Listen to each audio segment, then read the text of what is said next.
5G. We have phone with 5G, and this is only 2 and 4. So for เขาซื้อ other เขาซื้อ technology. ของออนไลน์ ที่นี่ซื้อของออนไลน์แล้วคืนได้นะ ซื้อของออนไลน์แล้วก็คืนแล้วเขาก็คืนเงินให้ ที่นี่ แต่ที่ไทยอะบางอย่างเนาะไทยไม่รู้คืนได้หรือเปล่าบางอย่าง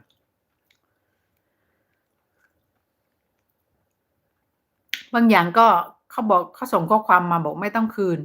เขาจะคืนเงินให้แล้วไม่ต้องคืน วันนั้นซื้อสายชาร์จมา สายชาร์จราคาถูกมั้งเขาบอกว่า ถ้าไม่พอใจก็ยินดีคืนเงินเลย เขาบอกคืนเขาคืนเงินให้ แต่เขาบอกว่าไม่ต้องคืนของกลับไปเขาบอก เราก็เลยได้ใช้สายชาร์จฟรีเลย อันนี้ก็ อันนี้เลย อันนี้ก็ได้ใจเลยสั่งของแบบ เดี๋ยวก็คืนไม่พอใจคืน not buy No. no work I hard look. you look work is hard